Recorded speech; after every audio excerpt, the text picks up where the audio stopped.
Hello, Gamecock fans. I'm Spencer Ball. And I'm JP Barry. Welcome to Ball Don't Lie, SGTV's premier live sports show. JP and I will be giving you our weekly insight every Friday. This week on the show, we're celebrating 1 year of Ball Don't Lie. And later, this week in Gamecock hockey, softball, and baseball. Be sure to stick around for college basketball coverage and this week's edition of Head to Head Pick'ems. And without further ado, welcome to Ball Don't Lie.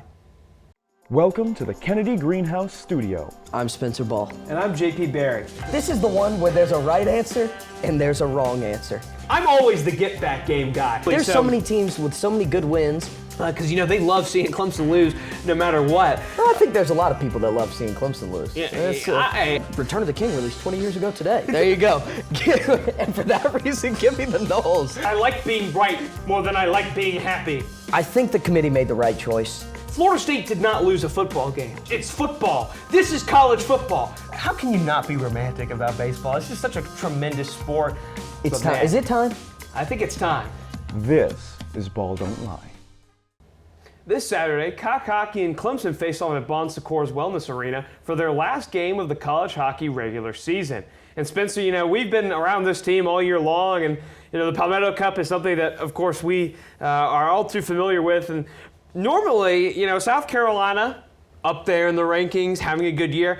But this is kind of a shocking season for the Clemson Tigers, isn't it? It really is. The last couple of years, Clemson hasn't really been all that good. And, we've been fortunate enough to cover the Clemson-Carolina game on the ice a couple of times. And really, it's been a pretty one-sided affair, as you can see on the right side of your screen there. South Carolina hasn't lost to Clemson since 2016. And last year at the Bond, JP, a 7-1 massacre on the ice in favor of the Gamecocks. Yeah, we had the pleasure of witnessing that from way up from where that picture was taken.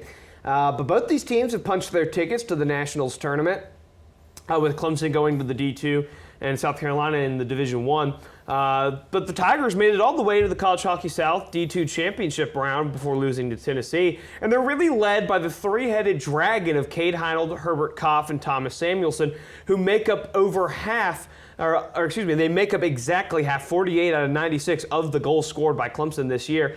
But not to be outdone by that is Brendan Flaherty John Riggins and friends for South Carolina. Riggins is third in all of Division I in goal scoring. Yeah, Riggins has been an absolute monster for this Gamecocks team. 32 points. He picked up a couple goals against Alabama this past Friday. But one thing about this Clemson team that I think has really improved, especially since last year, is their goalie play. Led this year by Parker Dietz in goal, an .893 save percentage. And, it's not the best goalie numbers in the world, but, JP, I remember last year at the Bond, the Clemson goalie couldn't cover up the puck. And the Gamecocks were just pouncing at every opportunity, loose puck after loose puck, and just spilling it out in front of goal. That's something you can't have doing, and it seems like the Tigers have at least found an upgrade at that position. Absolutely. So Clemson, this win won't have any bearing on any of the national standings or, even the Palmetto Cup, as the Gamecocks won the first two games in the Upstate and then at the Plex. But, a win like this could really do a lot for the momentum, and it's going to come down to, I think, that three-headed monster of Samuelson, Kopf, and Heinold against the blue line of South Carolina. Brendan Flaherty, Ben Riccitelli, Bobby DeCicco, guys like that who have been just excruciatingly pivotal to South Carolina's success. On the penalty kill especially, but also being able to quarterback the power play. I'd be remiss if I didn't mention Tommy Marvin, who's 12th in all of Division I in assists on the year, and he's the only defenseman that's up that high. So it's going to be a lot of fun.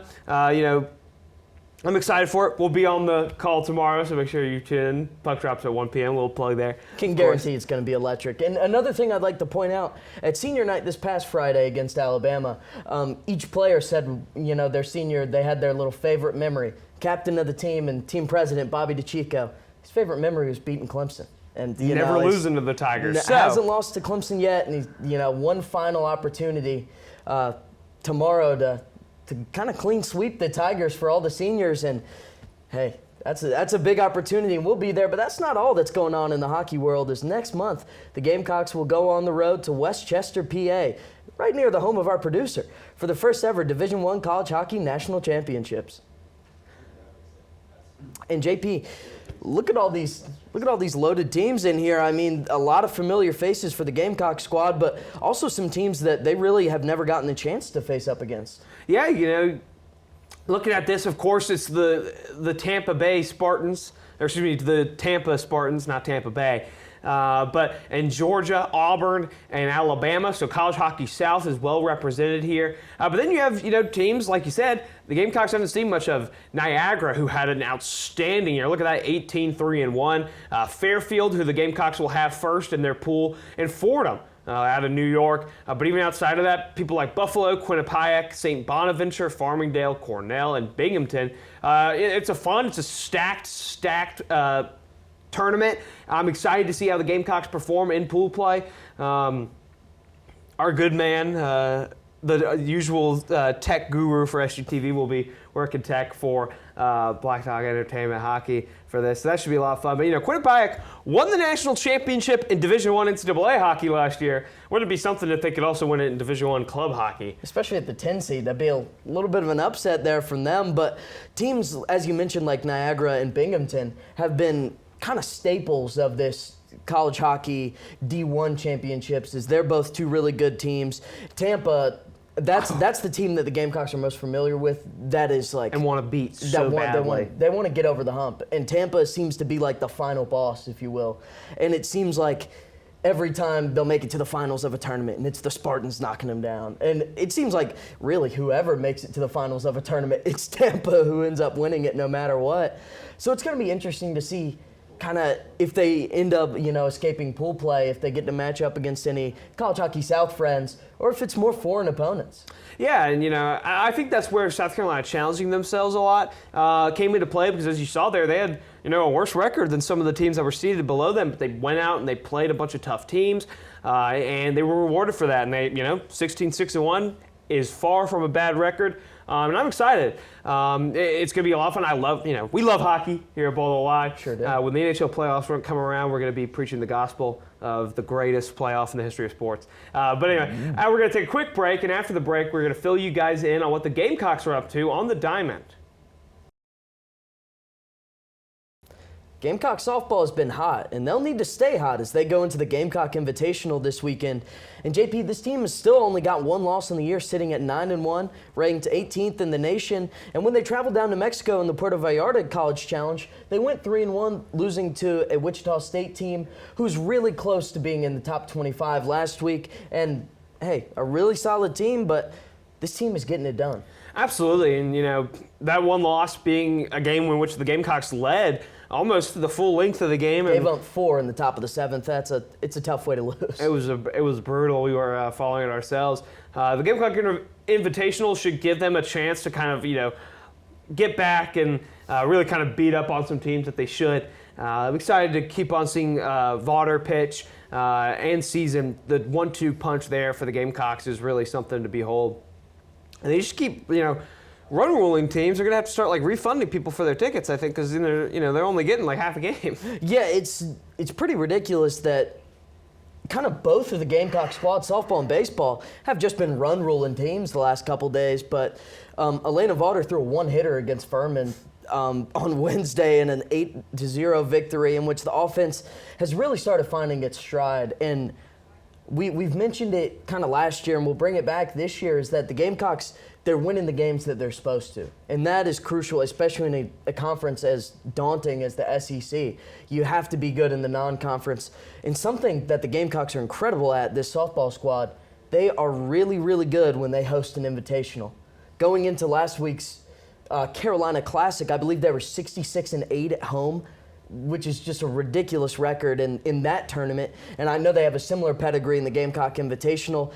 And frankly, some of the teams in this tournament aren't great. UMass is 3-7. They average less than 2 runs a game. James Madison, however, an 8-1 squad who's kind of finding a little niche for themselves. I'm very interested to see how they match up against the Gamecocks. And the other team in the Invitational is going to be the UNC Charlotte 49ers, a pretty solid team, but again, this softball team is really loaded, and on the offensive end, they're getting it done, and a lot of it's thanks to freshmen and transfers like Kiana Jones. 3 homers already on the year. Yeah, and that's what they kind of said. They're like, we're going to use the portal, we're going to go out there, we're going to get power, we're going to get pitching, and that's exactly what they did. And you see how it's paying off. Yeah, exactly. Early returns are good, and speaking of early returns, South Carolina baseball has been perfect to start off the year. The visiting Belmont Bruins will try to snap their win streak today at 4 p.m. Over at Founders Park, and Spencer, the Gamecocks threw their 8th no-hitter in program history. It was just in 7 innings, but it was a great win against Miami of Ohio. And,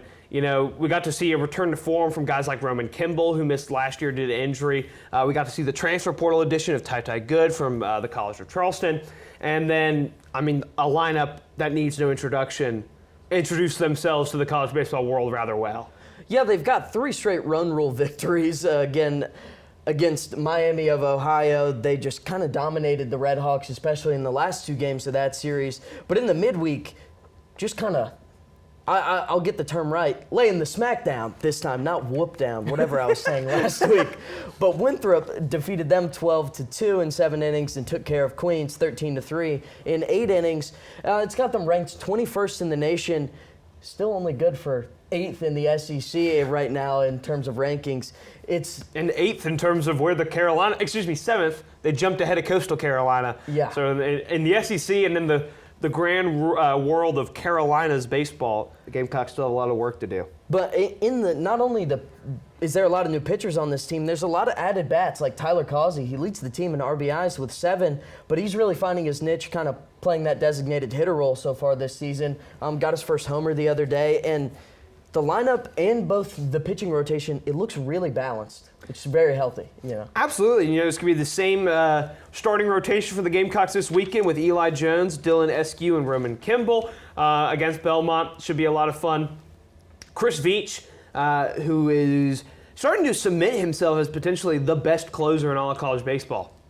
Yeah, and me and you talked about it before, but Chris Veach is just electric. It's like every time he gets out of the inning, he's doing something like that, or he's sprinting to the dugout. Just a showman out there, and that's every part of the great allure. baseball team needs someone like that. Absolutely. It's a lot of fun.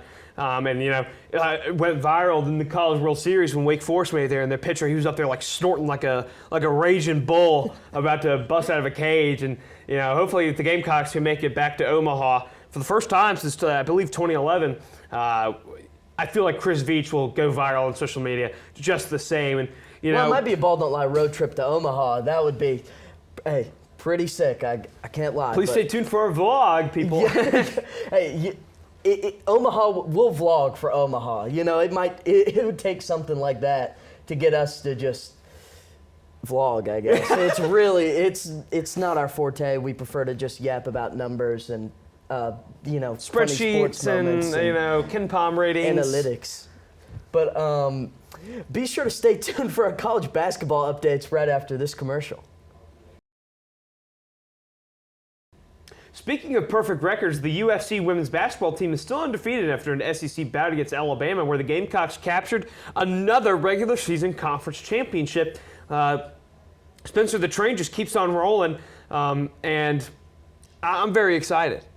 Yeah, it sure does, and it's unbelievable what this team is able to do. And the women's basketball squad, JP, they held Alabama to 11 first-half points last night.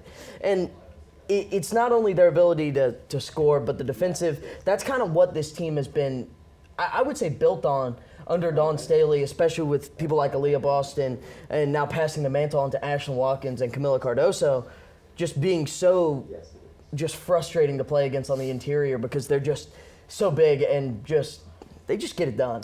Absolutely, and it's a lot of fun. It was an 8th straight SEC regular season title, and they'll go on the road to Kentucky on this Sunday. There's really just not a lot to say because it's the same thing every week in a great way. But it's a team that kind of needs no introduction. The hype can follow other teams. People can be like, look at the star power. But they're still going to have to go through the Gamecocks. And the crazy thing about this team, JP, is how little seniors there are and what they're doing with this roster with a lot of young pieces. Camila Cardoso and Tahina Paopao, I believe, are the only seniors on the squad. And that's ridiculous. You're returning so much talent, but you see the success that's already happening right now. And, of course, with Gamecock women's basketball, you just reload talent. So it's truly is a dynasty here in Columbia. And the sky looks like the limit right now. Absolutely. It's just, I mean, is there anything else we could really say? Well, we can talk about Dawn Staley picking up her 600th career coaching win last night against Alabama, but a true testament to her skill. And I think, hey, JP, if she sticks around, again, another the sky's the limit kind of thing, because we see what like Tara Vanderveer and Gino Auriemma are doing at both Stanford and UConn, respectfully. If Dawn Staley never leaves South Carolina, I mean, at the pace she's going at, picking up over 30 wins a season, that's 100 wins in like 3 years. Counting what they do in the NCAA tournament, hold on to your record books because they're going to need to be updated very soon. Yeah. And on the men's side of the ball, the Gamecocks look to bounce back in the SEC tomorrow against Ole Miss, a team they took down 68-65 the first go-around, but kind of a bad loss to LSU last time at home. Yeah, it was an apocalyptic week for South Carolina. They got blown out by Auburn 101-61 on the road. And then they come back, they go up by 17 points against a dreadful LSU team, and they blew it. And LSU did help the cause a little bit by stunning Kentucky at the buzzer in Baton Rouge on Wednesday night. But for South Carolina, it's just all about how you respond. They're still well in position to not only make the NCAA tournament, but have a good seed. They just need to start getting back in gear to get a better position in the SEC tournament. And they're going to need their stars to start showing back up again. Michi Johnson's numbers have kind of struggled a little bit scoring-wise. But Colin Murray-Boyles has been the big revelation. All remaining games for the Gamecocks being quad one opportunities is huge because, if you go 3-2 there, that adds to an already impressive resume, and it gives the South Carolina a great opportunity with a performance in the SEC tournament to be like a 4 seed. It sure does. And again, all these opportunities, it could very well hurt them inversely, with that very same sentiment. If they go 0-5, I mean, it looks really bad. However, they do have some staple wins. I think the tournament is still very much in their grasp. But again, all the opportunities that they have, they got to take advantage of the ones they can win. The Tennessee game at home is, that Florida at home. Florida at home. Those are going to be 2 really tough games, but the Gamecocks have been really good at home. Only 2 home losses all season. Yeah, so they're going to have to, dig deep, and it really sucks that those games are during spring break. I mean, good Lord, what's going on there? So hopefully people are still in town and show up and, give this team what it deserves in the biggest stretch of the season. You're going on the road to Ole Miss, you're going on the road to Mississippi State, going on the road to Texas A&M, and then you get home games against Tennessee and Florida. And, say what you will about the SEC. Good Lord, none of the teams can shoot the ball except for Alabama and Kentucky. But they're going to play hard. It's going to be hard defense. It's going to be a hard battle. I'm excited, but, it's a hard road. And, if the Gamecocks can split those games against Tennessee and Florida and then take care of business against Ole Miss, A&M, and Mississippi State, those teams that are kind of on the bubble, that'd be huge. I mean, this could be one of the best regular seasons in Gamecock history. And speaking of, the bubble and stuff like that, welcome back to Bubble Watch, where we're going to highlight a few of the teams still fighting for spots in the NCAA tournament. We've got 3 more teams for you this week, and first up is the Nebraska Cornhuskers. Nebraska ball. A team that has not made the NCAA tournament since 2014, looking to get back there. One of the more derelict high major programs in history. And Spencer, looking at what they've got going for them right now, other than a killer logo, what's really, I think, the key for this Nebraska team? Well, I think it's the upcoming games, right? I mean, that's the most cop-out answer ever, isn't it? Sorry, that was weak of me. But I mean, it's true, right? If you're a team on the bubble, you can't look back, right? You have to look forward at the games you can win because that's the only thing that can help your resume anymore.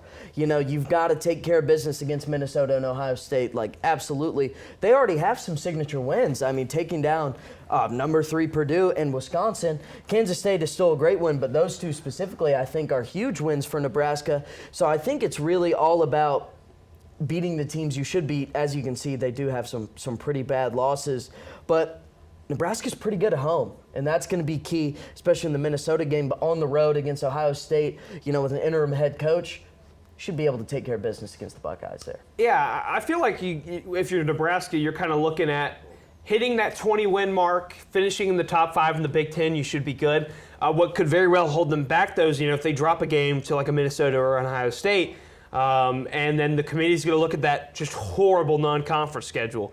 344th in the country in terms of non-conference strength of schedule, and so it's going to be tough. I mean, it's a tough go in the Big Ten. And the Big Ten this year, not as strong as usual. Only projected to have 4 or 5 teams in. We got to make way for all the Big 12 and SEC teams that are also right there with Nebraska in terms of non-conference schedule.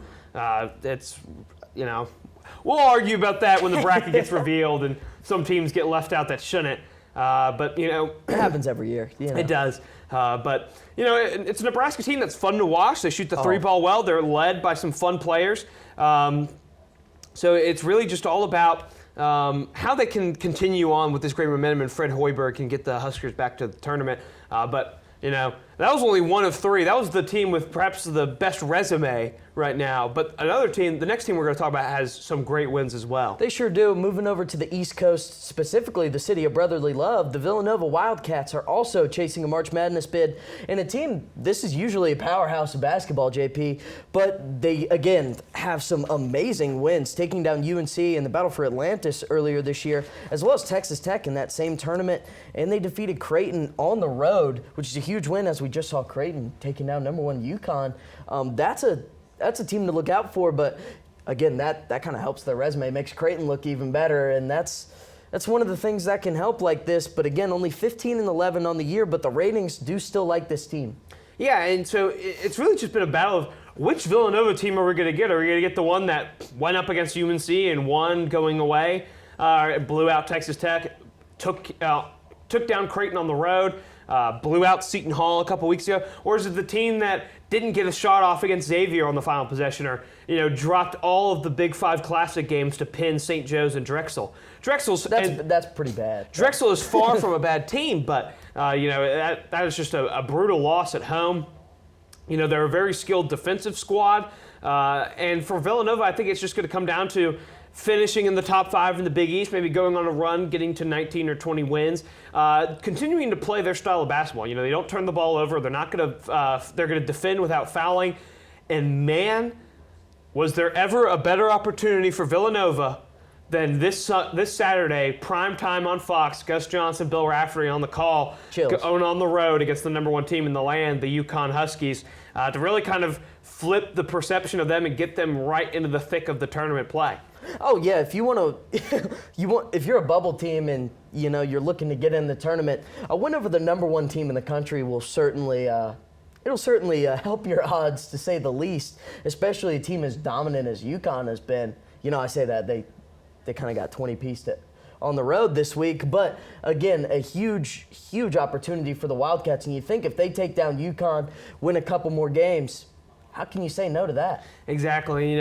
Our first team was an established collegiate sports brand that's not really known for their basketball, and then, a big basketball powerhouse. Our last team, however, not known for basketball in the slightest, not known for a lot of things. Last but certainly not least, the South Florida Bulls have just been absolutely on fire in the American Conference, with the nation's 2nd longest winning streaks behind only the St. Mary's Gales.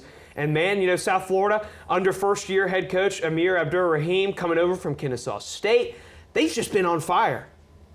They sure have, and as you can see, this is a team that the ratings aren't a huge fan of, JP, but just edging out close wins. It doesn't matter what the ratings say if you're 20-5 and 13-1 in the conference, with wins over FAU, FSU, and Memphis. Those are, really good teams, and as we saw, FAU made the Final Four last year. Just taking down these caliber of squads it's huge for the Bulls. Absolutely, and they had that gigantic home game against FAU last Sunday where they wore those mint green uniforms with the Bulls script, which is pretty nice. Pretty sweet. And, they really don't have terrible losses.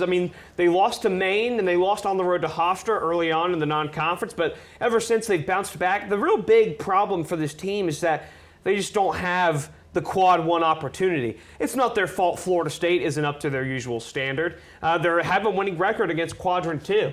What they're going to have to do is either keep winning and win the entire thing in the American, or at least make it to the American Conference title game, because at that point they're going to be like 26-6, and there's really nothing you can say about them in these upcoming games. SMU, who we were going to talk about on here until they lost to FAU last night, and then they're going to go on the road to the second place team in the American, the Charlotte 49ers. What a resurgence that team is having. Yeah. I mean, shout out the hometown, shout out Dad. But I mean, that team selling out Halton Arena for the first time in since their CUSA days, when they were one of the best mid-major programs in college basketball, going toe-to-toe with Bobby Louisville. Lutz. I mean, that's old school basketball. And they were going there. toe-to-toe with Louisville, Marquette, Cincinnati, out there in the CUSA. That used to be, man, it's an awesome powerhouse.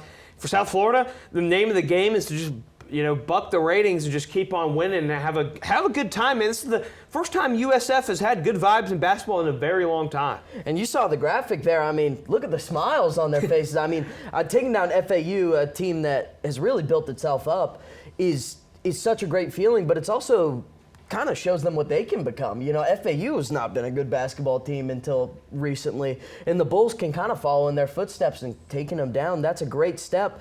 But that's all we've got for you today, and we'll be right back after the break with this week's Pick'ems to wrap up this episode of Ball Don't Lie. Welcome back to BDL Pick'ems. At the start of Week 4, Spencer has 22 wins and 10 losses, while I'm at 18-14 on the year. If I was a Big 12 team that had a losing record in conference play, 18-14 would be more than enough, I think, to get in the NCAA tournament. We're just going to have to wait and see. And, starting with the women, Spencer. Hey, JP, something the fans might not know, but if you're keeping tallies yourself, I almost had a perfect week last week. This close. I went a lovely 7-1. JP 6-2. I mean, maybe our best combined week ever. We're finding our stride. I'll say that, and then we'll go like a combined, we'll go each like 3-5, 2-6. I don't know. I'm feeling week. pretty. I like mine. I am too, but I liked my football picks, and that got me to a measly 500 at the end of the season. But nonetheless, women's basketball starting it off out on the West Coast, as we love to do, with the Pac-12. Number 7 Southern Cal's host number 11 Colorado. JP, who you got? These are two teams that have really headlined our women's basketball pick'ems this year. Southern Cal got a big win against Oregon State despite Juju Watkins shooting 6 for 32 with 2 assists in the game. I don't know how she did that, but. For that exact reason, I'm picking the Buffs. I think Colorado goes on the road and gets a big win. What about you, Spencer? I'm going to stick with the Trojans. I mean, that's a team that, hey, they got me a win last week. I'm going to go back to them. I think they get it done at home. Duke's going to host number 6 NC State. Who you got in this, big rivalry game? NC State has had an interesting year. They got all the way up to number 2 in the country. Then they fell all the way to number 13. Now they're back to number 6. And they're starting to hit their stride, and I think they're going to go on the road to Durham and get a big win. I think so, too. Duke has been really good at playing up against their opposition. They have a lot of ranked wins on the season, and at home, it's going to be a tough test for the Wolfpack, but I think this is one of the best women's basketball teams in the country. I think they get it done. Moving on to Notre Dame, number 19 in the country. They host number 8 Virginia Tech. You're Fighting Irish, JP. Neither of these teams have been just a monster at home, and, it's a bad matchup, I think, for Virginia Tech. They've had some really fun matchups in the past. What's the key for the Irish is just like staying healthy and being able to hand on the ball, and I think Hannah Hidalgo will be able to do that and lead Notre Dame to a big resume-defining win. Yeah, I think this is going to be a really good game. Virginia Tech, a team that made the Final Four last year's kind of slid back down, I would say, a little bit earlier in the year in the rankings, but they're back up to number 8. They've really found their stride as of late. I think the Hokies get it done on the road. Moving back out to the West Coast, number 9 Oregon State hosts number 3 Stanford. Final women's basketball game, JP. Man, this is going to be a big matchup. As you all know, I'm a pretty big Oregon State believer, and I'm going to stick with it. I'm a believer in the Beavers, baby. I think they're going to get a big home win against the Cardinal, and it should be a fun one, though. I couldn't agree more. I'm also going to rock with the Beavers. I nailed their picks perfectly last week. I think they get it done against Coach Vanderveer, and that's all we got for women's basketball. Absolutely. As we shift over to the men's, we got a huge matchup in the Big 12 as number 11 Baylor hosts number 2 Houston. Spencer, who do you got? I know Houston's been pretty on the road this year, but I think they get it done against number 11 Baylor, and I think Houston's going to find a way to end up being the 1 or 2 seed, overall in the country by the end of the year. I think this is going to be one of their best wins of the year if they get it done on the road. Baylor shooting and their home court environment, it's a little too much for me to, overcome, especially with Houston's struggles on the road. So I think the Bears are going to get a nice win at home that could really put them in contention for a 2 or a 3 seed. Meanwhile, going across the country to the ACC, potentially the biggest home game for Wake Forest since they had Chris Paul as the Demon Deacons host number 8 Duke, looking for that big signature win after a blowout win over Pitt. Spencer.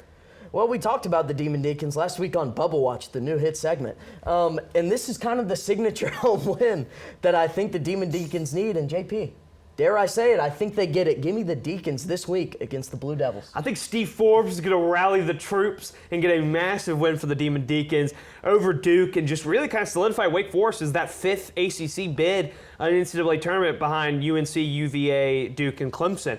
And then speaking of UVA and UNC, the Cavaliers and the Tar Heels are taking on each other in a massive matchup up there in Arlington. And UNC has not won on the road at Virginia since 2012. Spencer. You took my stat. That's exactly what I was going to say. Well, but as a UNC fan, I've seen this team lose tons of times at Virginia, and I think they continue that trend. I think the Cavaliers get it done. And Tony Bennett basketball in that home environment, it's really tough place to win. I think that this is going to be a really good game. You know, we saw Syracuse against UNC use the zone to really eliminate Armando Bacot because he doesn't have a mid-range jump shot. And I think that UNC is going to respond to the zone in a different way this game, and they're going to be able to navigate it well and get a big win on the road. And then our final game of pick'ems, it's a huge SEC tilt as number 5 Tennessee hosts number 14 Auburn in Knoxville. Well, the key in that sentence you just said is in Knoxville. Auburn is amazing at home, but they have been pretty bad on the road. I think Tennessee used the home court to their advantage. I think they get a massive SEC win. Tennessee, it's interesting because Rick Barnes is such a great regular season coach, and we're getting a little close to March. We're getting a little too close to March for my liking to pick a Rick Barnes team to win. And, Auburn plays really well on both ends of the floor. Tennessee struggled heavily with Mizzou this week, which I think portends bad luck. I think Johnny Broome and Dalton Knecht is one of the best player versus player matchups we'll get this season. But I think Bruce Pearl and Auburn are going to get a big win on the road. It's going to be a great game, but that's going to do it for this episode of Ball Don't Lie. JP, it's been a full year. Tomorrow marks the exact 1-year anniversary, but 364 days of Ball Don't Lie, and what a joy. It's been awesome. It was a show born on the stairwell on the side of Calcott heading up towards Russell House in the fall of 2022, and then you gave me a heart attack when you were like, hey, Can you call me? I don't want to do this over text. I thought I was getting fired from Cock Hockey. I'm just lazy. I didn't want to type a long text. I'm hyperventilating, and I answer the phone on the bus, and he's like, hey, remember that show idea you talked about? Like, you want to do that? And I was like, what? I'm like, the green light's been given. Yeah. 0 dark 30. But it's just been so much fun. I'll never forget, right before the first episode, I also got another heart attack because former station manager was like, hey, are you excited for something you thought of is about to go live? And I was like, oh, thanks, man. I never had performance anxiety in my life before. Because at least in football, you can get the first hit out of the way. Oh. You can't get the first hit in a show unless Spencer attacks me one of these days. Which we're probably itching closer and closer to. But it's been a great run. It's been awesome, and I'm excited for 2 more seasons, I suppose, That's right. of Ball Don't Lie, which I don't even want to start thinking about that. But I just want to thank everybody, everyone who's worked on the show, everyone who's tuned in over the years. It's been a lot of fun. Yeah, especially, shout out our producer, Tyler Perrone, as well as our lovely tech team. There's been some rotation each semester as, there's been a time change. There's been, some moving parts. You got Classes. We're Ball Don't Lie. If this was a grade, GPA boost for sure. But just a big shout out to them, and of course, a big shout out to everyone that's ever tuned in. Thank you guys so much. But we'll get back to our regularly scheduled outro. Be sure to follow us on Instagram, X, and Facebook at SGTV at USC. To keep up with all of our content, be sure to also visit us online at sgtv at usc.com. For SGTV, I'm JP Barry. And I'm Spencer Ball. From all of us here at SGTV, have a great weekend, Carolina. Forever to be.